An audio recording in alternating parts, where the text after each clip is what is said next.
This struggle in Vishaka by all the trade unions, all other mass organizations, I think every organization in Andhra Pradesh has united under this Save Vishaka struggle. But it is not only to save Vishaka for Andhra Pradesh today, the fight is Raj. This is actually what this struggle is part of. One of you asked, they are sitting for 261 days. There are people sitting for 1400 for months, as she has said. There are farmers sitting for almost now, it's going to be a year. And I think we'll have to sit and sit and sit till the whole of India is ready to sit to say that we are not going to be sold. In 2008, after the world imperialist crisis, economic crisis, there was a big crisis. It hit us less, it hit the imperialist countries more. After that, actually, corporate around the world has decided that the best investment is land. More than banks, more than anything else which collapses, the best investment is land. And therefore, the eyes are on the land of India. We must never forget that the mill stands above and below that is the land of 68 villages, right?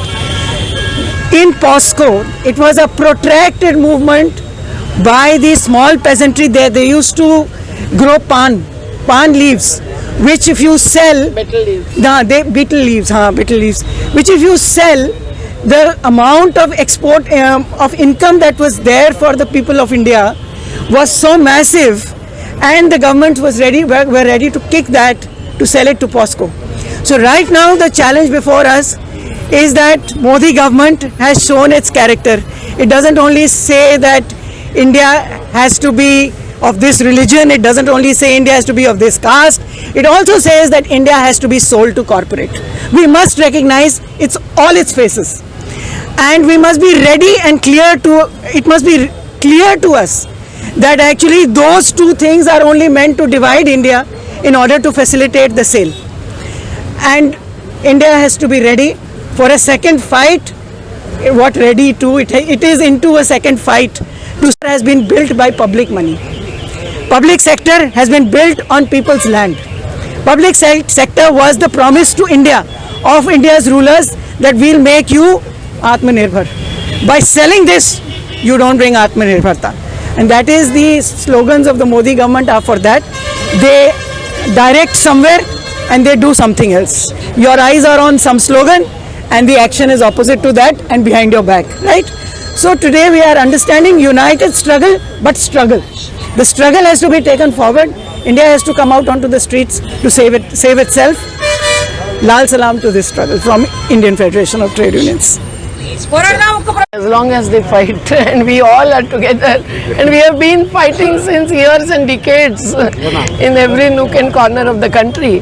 When POSCO was in Orissa and was displacing the Adivasis and taking over the coastal lands, we went there and we supported the Abhay Sahu's agitation fully.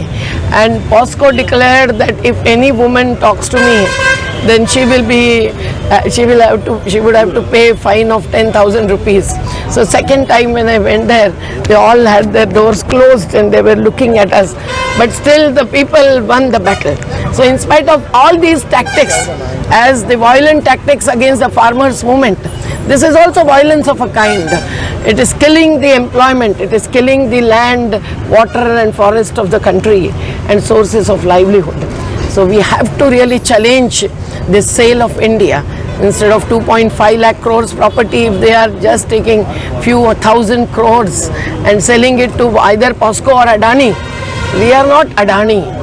We are knowledgeable people, and hence we will fight, and we are with the All India Trade Union unity, and that is very important, and that is achieved here. As I know that even in other issues in Andhra Pradesh, it was seen when the Amravati city was declared, or even otherwise in various issues. So I think this unity will win the battle, even if it is a prolonged struggle, because it's a war that is going on across the country. And ma'am, government is proceeding. They are proceeding ahead with their casteism, communalism, and also globalization and liberalization. They are liberal not to workers. They are repealing workers favoring acts, and they are imposing 3 anti-farmer acts.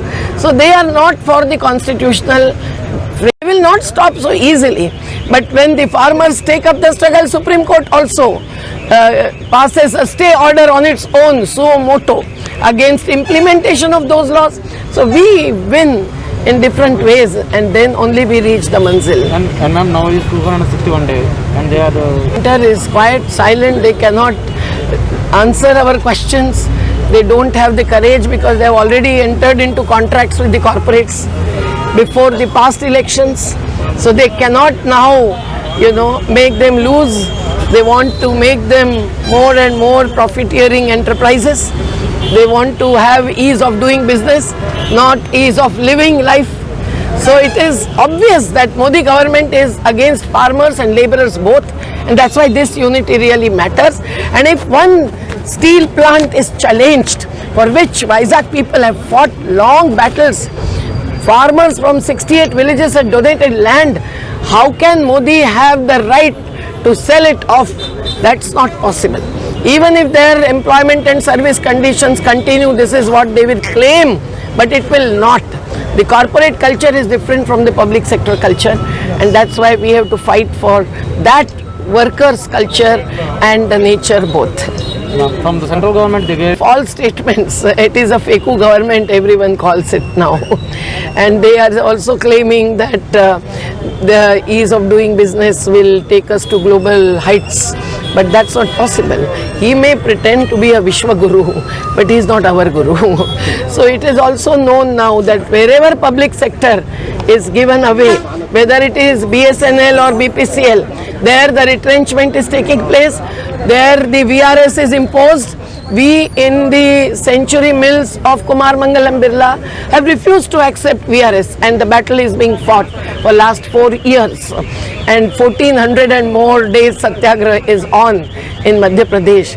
They have broken our pendal, they arrested us, but we are the wages and salary when the mills were closed. So this kind of battles are on everywhere, and that unity will ultimately give the result. Andhra Pradesh government has supported Unitedly political parties supporting worker struggles, unitedly supporting farmer struggles. So just as the resolutions are passed in the assembly, we expect that they come to the streets now and participate in their own way. They may not be on the dais of Sanyukta Kisan Morcha or All India Trade Union Council, but we don't consider parties who have common thinking as untouchables. So they can take their own position. They must raise their voice. Now it is not the phase that we are passing through where the voice can be raised and limited to the parliamentary fora. The real democratic fora are the people's movements. So they must become a part of the people's movements, mobilize all their support and strength. And it should be a real national revolutionary struggle. Then only we will win the battles. Okay, Aparna ji. భాగంగానే దీన్ని అమ్మాలనుకున్న దానికి వ్యతిరేకంగా ఉద్యమం చేస్తా ఉన్నాం. మనందరం కూడా ఖచ్చితంగా మనం సహకరిస్తాం, మన ఉద్యమంలో గెలుస్తామని చెబుతూ ఇప్పుడు కరోనా వలన దేశం చిన్నాభిన్నం అయిపోయిందని చెప్పి ప్రజలు భావిస్తా ఉన్నారు. కాదు, ఇది మోడీ గారి ప్రైవేటీకరణ విధానంలో భాగంగా మాత్రమే. ఈరోజు మోడీ గారి ప్రైవేటీకరణ విధానంలో భాగంగానే దేశంలో ఇలా అన్ఎంప్లాయ్మెంట్ వస్తూ ఉంది. దేశాన్ని ఒక్కొక్కటి అమ్ముకుంటూ పోవాలనుకుంటా ఉన్నారు. అదే కాదు, బ్రిటిష్ వాళ్ళ కాలం నుంచి ఉన్న కార్మిక చట్టాలని అన్నిటిని తొంగలో తొక్కి 44 కార్మిక చట్టాలు తొక్కేసి 4 లేబర్ కోడ్లుగా తీసుకొచ్చి మొత్తాన్ని నాశనం చేయాలనుకుంటా ఈ మోడీ ప్రభుత్వం వ్యతిరేకంగా మనం పోరాడుతూ ఉన్నాం. అలాగే రైతాంగం బ్రహ్మాండమైన విరోచన పోవడం చేస్తా ఉంది. ఢిల్లీ సరిహద్దు దానికి ఐఐటీసీ కానీ, ఐఎన్టీసీ కానీ, సిఐటీ కానీ, ఐఎఫ్టీ కానీ కార్మిక సంఘాలు సహకరిస్తా ఉన్నాయి. మనమంతా కష్టజీవులంతా కలిసి ఉద్యమాలు ముందుకు తీసుకుపోయినట్టయితే ఖచ్చితంగా భవిష్యత్తులో మనకి మంచి రోజులు వస్తాయి. మీ ఉద్యమం సక్సెస్ అవుతుందని చెప్పి ఆశీర్వదించినటువంటి మేడం గారికి ధన్యవాదాలు తెలియజేస్తూ. Welcome to our YouTube channel. Don't forget to like, subscribe and share the videos.